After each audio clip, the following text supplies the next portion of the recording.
and we'll send this around to you all in the next couple of days. If you registered your basis number, we'll also get your basis point registered for you. Today on our clinic, we're going to trial something new. We're going to trial some polling. So we've got a polling functionality. And what you'll see throughout the presentation is a question pop up on your screen, like so. How sunburnt did you all get at the weekend? And you can just select one answer or the other. And throughout the presentation, this will give us a bit of a temperature check on how the message is being received and if we need to go over anything that may be unclear. So we can see from this very quick question here, how sunburnt did you all get at the weekend? We had a few answers in there. Seems a bit of a mix, but most of you were sensible and had your sun cream on, which is great. So what I'd like to do now is introduce my colleague, Alison Hall. Alison Hall is Adama's regulatory manager. She's been working in the crop protection industry for the last 15 years and has experience in regulatory development and research. She's been with Adama for the last 2 years and has most recently been spending a lot of time developing this stewardship scheme across the industry. Over to you, Alison. Thank you very much, Abby, and good morning, everyone. So if we can have the first slide there, please, Abby. So what I want to do just at the start is to recap why stewardship for Metaldehyde is so important. And I think we're probably all familiar with some of the issues that we've got in terms of compliance of the drinking water directive with Metaldehyde. And in fact, and this is data from 2015, of the 122 surface waters that are at risk due to pesticides, a failure of the drinking water threshold, 102 of those cite Metaldehyde as the reason. So this is clearly a very important issue for Metaldehyde. It's very much on the radar of water companies and of the agricultural industry. And as manufacturers, we've been working across the industry through the Get Pellet Wise Stewardship campaign since 2008 to develop stewardship to address this really important issue. And I think it's fair to say that farmers have really responded to this challenge. And we have seen some improvements in terms of Metaldehyde getting into water. But we still haven't solved it yet. This is still something that we need to work together, the water industry, the agricultural industry, through the Get Pellet Wise campaign to address. But what we've got in 2017 is, as well as the ongoing importance of water, we've got some new areas that we need to look at in terms of Metaldehyde. So we're going to run through that. So if we can move to the next slide, please. So what we're going to go through this morning is the Metaldehyde Stewardship for 2017, because we've really enhanced and strengthened the stewardship. So I'm going to run through why we've done that, why it's important, and why we really need to make this change happen in 2017. So if we can have the next slide, please. Thank you. So I think that the first point is, why has the stewardship evolved? Well, partly it's the ongoing water issues, which we need to make sure we are addressing as strongly as possible. But also we've got a new area of focus for the Metaldehyde stewardship, and that is birds and small mammals. So could we go to the next slide, please? So the reason for this is the fact that all the Metaldehyde products in the UK have been undergoing a re-registration process. So this is a re-evaluation of the risk to people, to wildlife, to the environment that goes on in cycles by the regulators. So as part of this process, the regulators, so CRD, have identified that we haven't been able to fully resolve the risk to birds and small mammals using the modelling approach, if you like, that is part of the risk assessment process. So as manufacturers, as slug pellet manufacturers, we've been working very closely with the regulators in order to develop a stewardship approach to bridge this gap and manage that potential for risk through stewardship. And that's what we're going to talk more about as well this morning. So could we move to the next slide, please? Thank you. So what is happening in 2017? I think the first point is there will be no change to the Metaldehyde product labels in 2017. And that's because the re-registration process is still ongoing. We haven't reached the end of that yet. As I started off this morning, the water stewardship is absolutely as important as ever. And from that point of view, some of the messages that we've been talking about for the past years with the Get Palletized campaign are still there. They've just been enhanced. And some of the key changes then for 2017 is through the stewardship. What we are saying is that integrated pest management should be there at the absolute forefront of the decision making in terms of use of slug pellets. It's absolutely critical to the stewardship and should be the first point of consideration. In addition, we've got an additional guideline as part of the stewardship guidance, which is a 10-metre non-metaldehyde treated buffer zone to all field boundaries and also water courses. So that is new and additional to the existing, the previous guidelines that we have through the Metaldehyde Stewardship Group. So can we move to the next slide? I think we've got some questions now. Okay, thank you, Alison. So our first question for today is from David. Can you clarify where the buffer zone is measured from? And we also have a couple of questions here, one from Les. Will 10-metre wide margin apply to Scotland as well? And a question from Nigel. The material seems to be focused on the UK. Will the scheme be adapted for use in Wales? Okay, thanks, Abby. Can we move to the next slide? So just to take the question around Scotland and Wales first. So the stewardship applies across the UK, so that includes Scotland, that includes Wales. It includes anywhere in the UK where metaldehyde is being used. We won't be translating the material into Welsh language, but all the material certainly applies across the UK. So on to David's question, which is a bit more complicated, has come up quite a lot. What is classified as the field boundary? And we've got this schematic here to try to clarify this. So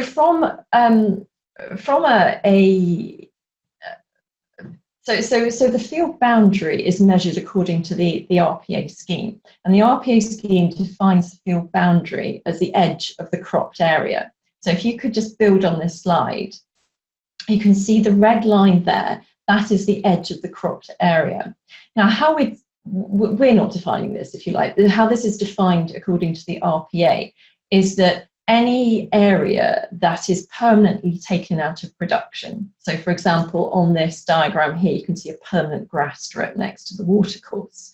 So any area that's taken permanently out of production is not included in terms of that crop land. However, other areas such as wildflower margins, conservation headlands, or this temporary grass strip down the bottom of the diagram here, these are classified as part of the cropped area. So if we can just build on this slide again, you can see there that the 10-metre buffer there is measured, is defined from the edge of the cropped area, and that includes also infield features as well. So again, if we do the final build on that slide, you can see the area there where the metaldehyde can be applied in the centre of the field where the sort of the blue dots are there on the diagram.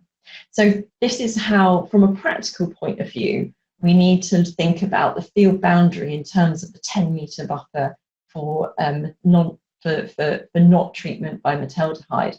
The other thing is it is a minimum 10 metres. So actually, if it is more convenient, if it works better to make it 12 metres or any number higher than 10, then that obviously is absolutely fine. It's minimum 10 metres. Thank you. Can we go to the next slide? That's great. Thank you, Alison. I think before we move on to these questions, let's launch another poll. Are you happy with the clarification of the 10-metre buffer zone? And again, as previously stated, we'll come back to the results at the end of the presentation. So moving on to Joe's question here. What is the evidence for or not risk to wildlife from metaldehyde? And we also have a question from Ken. Pellet colour, does it deter birds? Okay, thanks. Some good questions there. So in terms of the evidence of risk to wildlife, as manufacturers, we've generated an awful lot of data to feed into the risk assessment process. And obviously, the standards in terms of the regulatory risk assessment are more rigorous than ever, and quite rightly so. However, according to that precautionary approach, we couldn't completely exclude the potential for risk, and that is where the stewardship comes in. And if you could move to the next slide, Abby. What we do have is some very good evidence as an industry that actually this 10-metre buffer zone will be protective to the small birds and small mammals that are at highest risk. So the example in the slide here just shows thematically some data that we have in relation to oilseed rape and birds, but actually the principles apply for other crops like cereals and also for small mammals. And you can see here that the data shows that the small birds in particular like to stay close to the hedgerow. And this kind of makes sense. The hedgerows, the edges of the field, that's where their food is. And it's also where they can get protection from predation, where they're not exposed. So we do have good evidence for the 10-metre buffer zone being protective, and that's why we are implementing it as part of the stewardship to manage the risk, the potential for risk. We can move to the next slide. So the question about colour. So I think we're probably all aware that slug pellets are typically blue. And actually there is a good reason for this, that there is evidence in the scientific literature that birds don't consider blue as a food source. You don't find much blue food in their natural environment, so that they're not attracted to it as a food. So there is a good reason for the colour. Next slide, please. Okay, thank you, Alison. We've got a question here from Sean. The recommendation of increased buffer width when applying metaldehyde is a positive step, but do the enhanced stewardship guidelines make consideration of drain flow as a major pathway for metaldehyde getting into water as well? Okay, thanks. That's a good question. I think what we've got to consider here is the stewardship guide of the stewardship program as a whole. So in terms of the increased buffer width, that will help to protect water, and has been partly implemented, as I've just said, really because of this additional focus on birds and small mammals. It won't specifically address drain flow, but the buffer is only one part of the stewardship, and I'll talk more about it actually later in the presentation. But we're also looking at putting IPM absolutely central to the stewardship. So do we even need to use pellets at all? And a reduction in the use of metaldehyde, that will impact on metaldehyde getting into water from all different routes, drain flow, whatever that happens to be.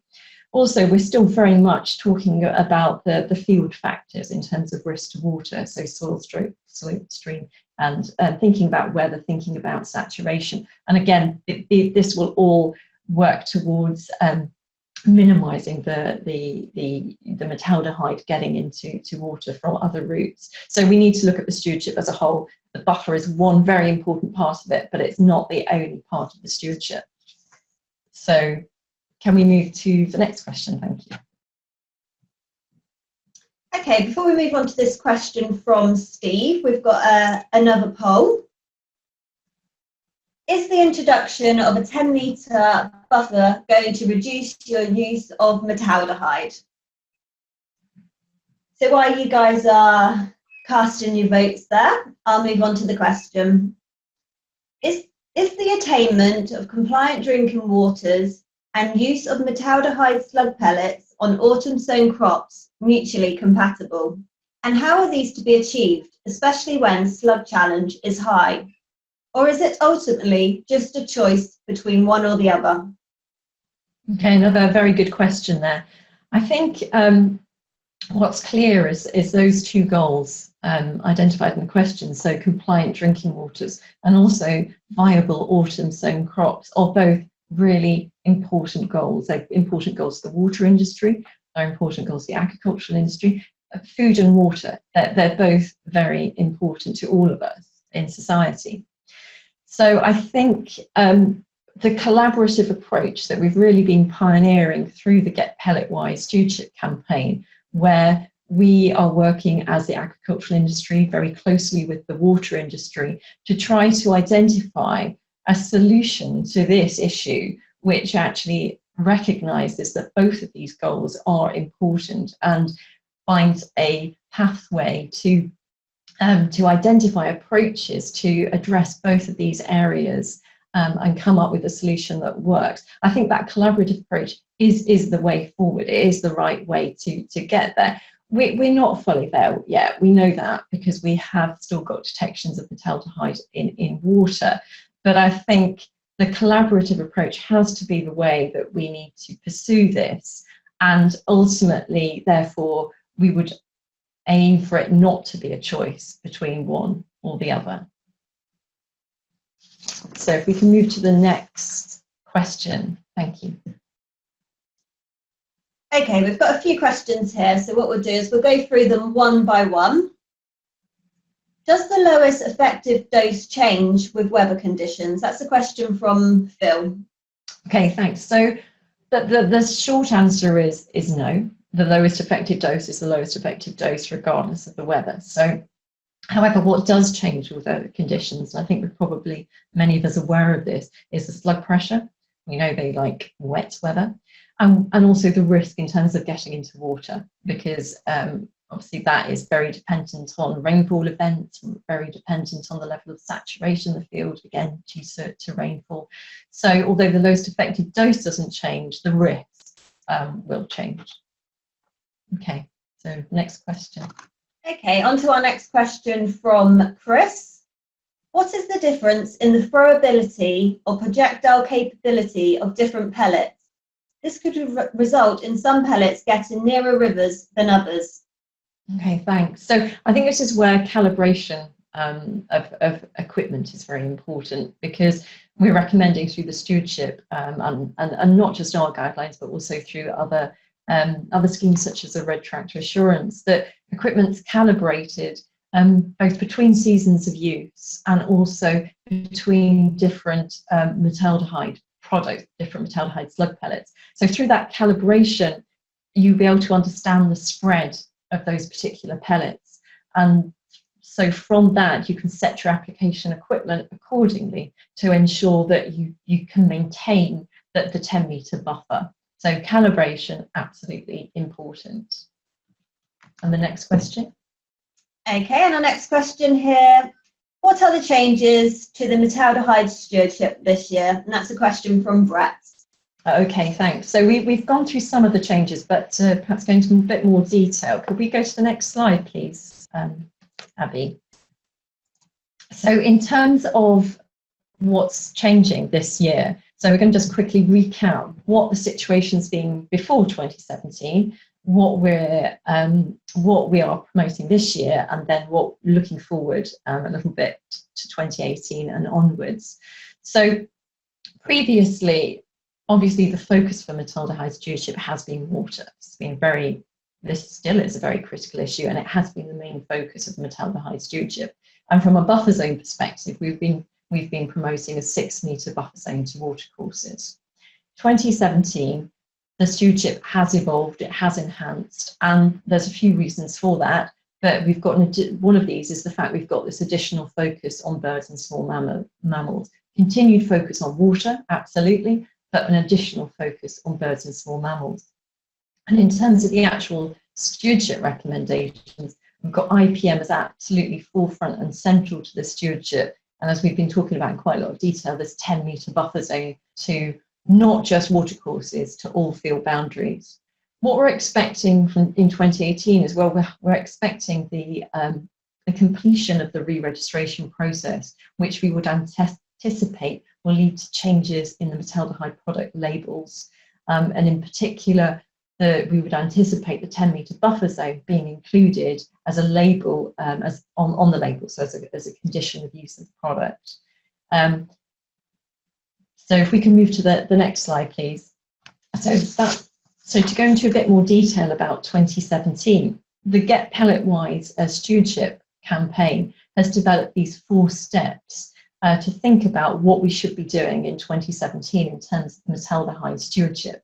So the first step is around IPM. Step 1, think IPM. It's do we need chemical control at all? It's thinking about managing the slug populations, the slug risk through many other factors, and minimising our reliance on chemical slug control. The next step, so the first step is, do we need to use pellets at all? The second step is think water. So these are the field factors, the soil, the slope, the proximity to the stream, thinking about the saturation levels, for example, in the field. So this step is really asking, okay, we need to use pellets. Can we use them safely with respect to water? The third step, so we've established we need to use slug pellets and we can use them safely with respect to water, then it's think guidelines. And this is when we've established we need to use slug pellets following the Metaldehyde Stewardship Group best practice guidelines. And those are, the full guidelines are available on the Get Pellet Wise website. So you can find them there, or we've got a link as well on the Adama UK website. And the 10-metre buffer is part of that, but the existing guidelines in terms of dose rate, etc., are still absolutely valid, and the full list is, as I say, on the website. The fourth step, Think Bird, is really a checklist for at the point of application of the slug pellets to make sure that we've been thinking about all of these different aspects. So have we got the right buffer? Are we legal in terms of things, for example, like calibration? Records robust? Are records robust? Are our doses correct? So if we can move to the next slide, because I just want to highlight at this point how we as Adama could help with some of this stewardship.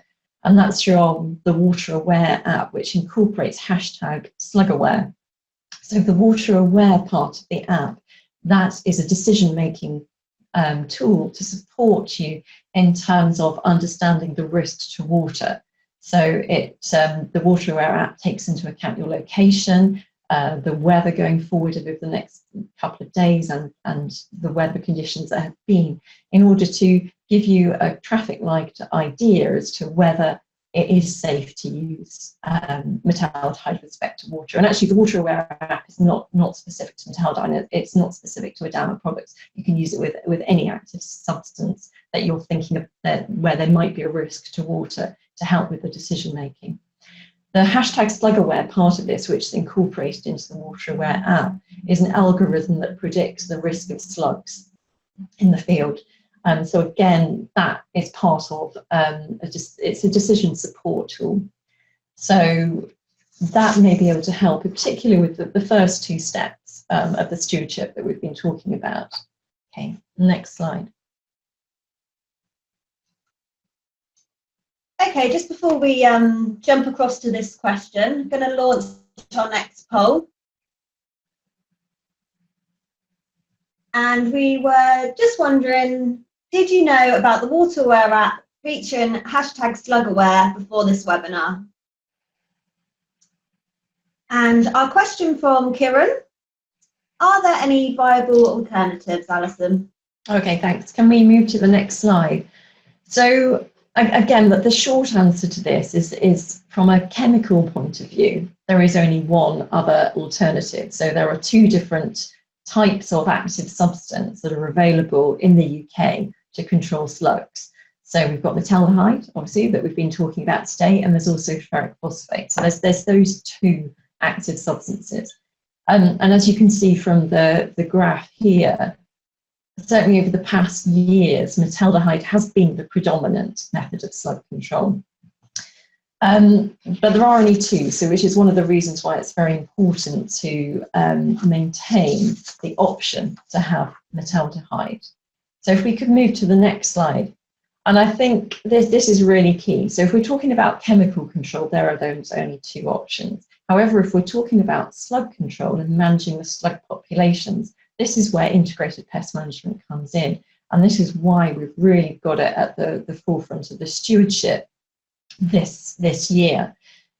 Because it's about thinking, it's about reducing our reliance on chemical control. It's about thinking, what are all of our options in order to manage the slug population, for example, through soil stubble management, through thinking about rotations and planting. What are all our options before we even get to the point of chemical control?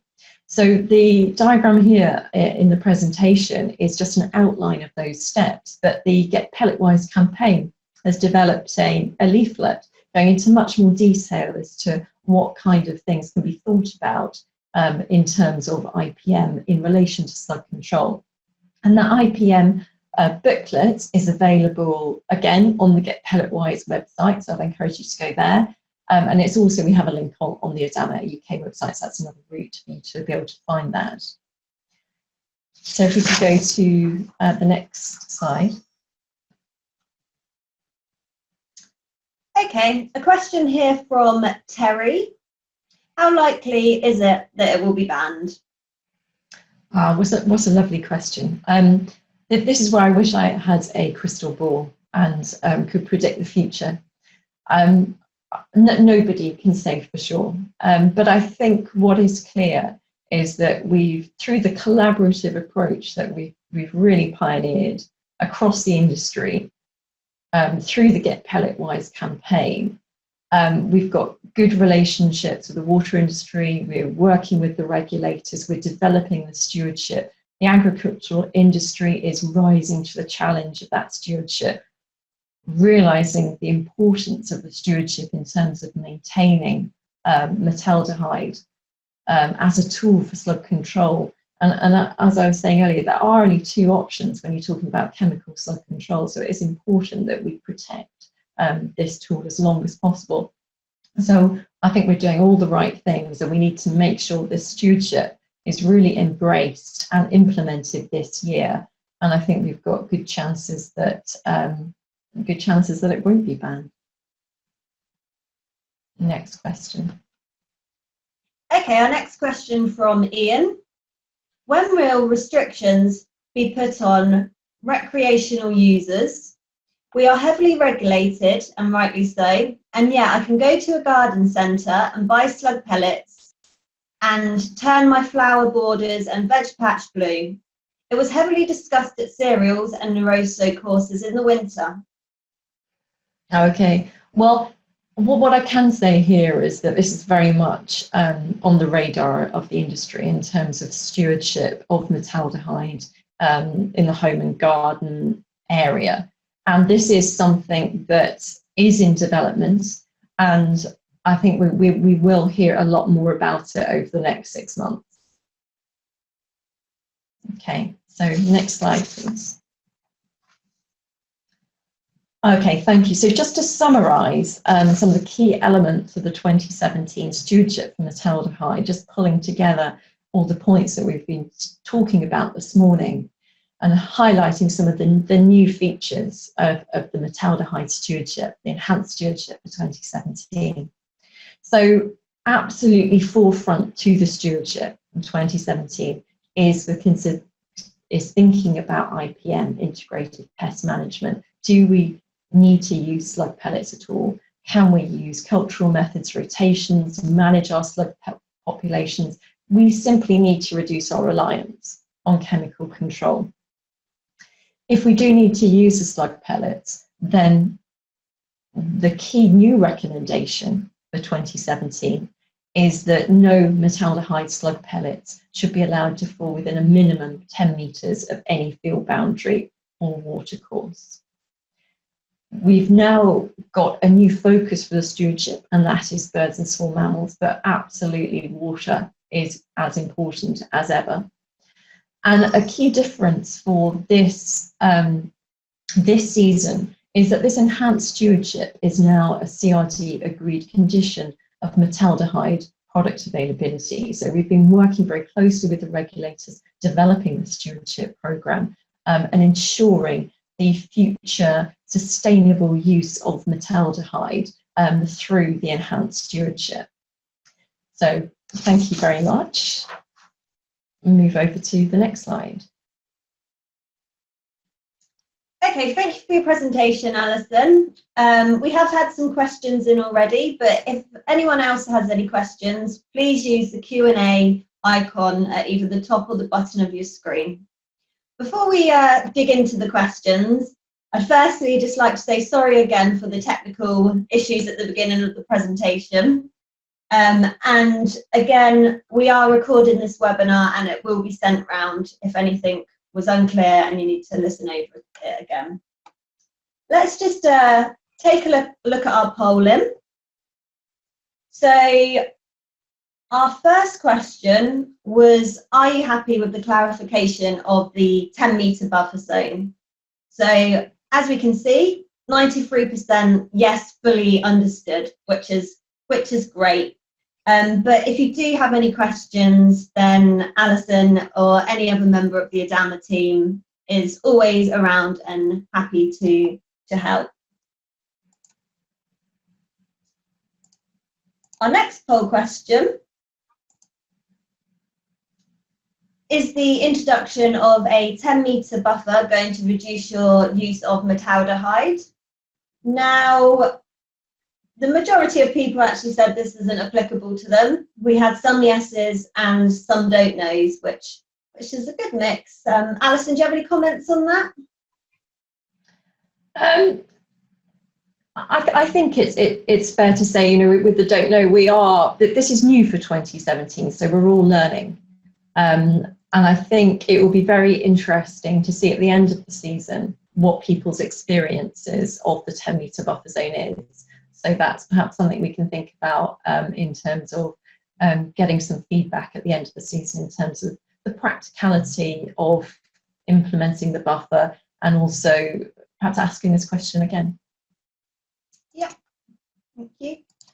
And our final results were, did you know about the Water Aware app featuring #SlugAware?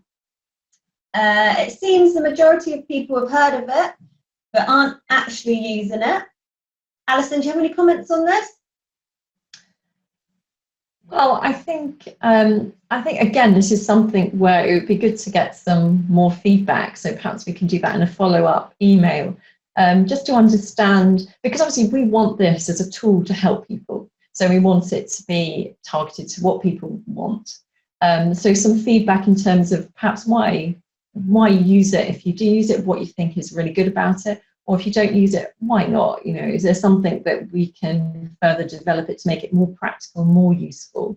So again, I think this is really interesting, and it would be really helpful for us to develop it further from that feedback. Okay, that's great, thank you. So we've had some questions in. Our first one's from Duncan. It was assumed that the permanent grassland buffer adjacent to water was not part of the cropped area of the field. It could be part of the field if claimed under an ELS or a HLS scheme. I have seen a lot of conflicting statements on this, and I think we need to be careful. Yeah, I think this is a very good question, and it's something, of all of the areas to do with the stewardship, this is undoubtedly the area that has created the most discussion. I think what we're trying to do is provide some practical advice through the stewardship in terms of how we can implement the buffer zone in terms of the crop versus non-cropped area, but fully recognise that this is not it's not necessarily a clear area, not just for metaldehyde, but across the board, because obviously we have buffer zones in lots of other areas. What we are trying to do is be as consistent as possible with what's been said previously through, for example, the voluntary initiative in relation to non-target arthropod buffers. But yes, fully take that comment that this is a tricky issue, a tricky question. Thank you. Thank you. We've got another question here as well from Duncan. In 2018, if buffer is on the label, I assume compulsory. Absolutely. So, as any other part of the statutory part of a pesticide label, it will be a legal requirement for use of that product. Absolutely. In the same way that, I mean, we're very familiar with other buffer zones on labels, for example, aquatic buffer zones, non-target arthropods, I've just said. So it would have a similar, similar status. Great, thank you. A question from Steve. If the new 10-metre buffer strip requirements for 2017 is not yet on product labels, will farmers be aware of it this autumn? Well, good question. That's part of the reason why we're really getting out there via the Get Pellet Wise campaign, talking to the agricultural industry, talking to farmers about the 10-metre buffer to promote it. As a Get Pellet Wise campaign, we were at cereals, we've been in the farming press talking about the 10-metre buffer. So we're doing everything we can to communicate it out there. And I would really implore everybody listening today to also carry that message far and wide. We need to make sure as many people are aware of it as possible and get it implemented, because it is really important to the stewardship of metaldehyde and the sustainable use of the product going forward. Great, thanks, Alison. So our final question, and unless anyone else is going to submit one, is a question from Ollie. How does the use of full wet pellets affect metaldehyde getting into water? That is an interesting question. I mean, I think that the important point is to have a good quality pellet, to try to so that it stays integral. So you have the longest lasting effect in terms of controlling the slugs, but also doesn't disintegrate and therefore get into water. So we would say, yes, quality pellet is very helpful. It's very good in terms of practice, in terms of water. Thank you. Okay, great. Just thank you for answering on that last poll there of, was this webinar helpful to you? I'll just share the results, and it seems the majority, yes, very helpful, with a few quite helpful, which is great to hear. If you do have any feedback at all, and we'd especially be interested on the feedback around the polling, then please do give your comments in the Q&A section or the chat section for us to review. But thank you, Alison, for your presentation, and thank you all for joining us this morning. Have a lovely day. Thank you. Bye. Thank you.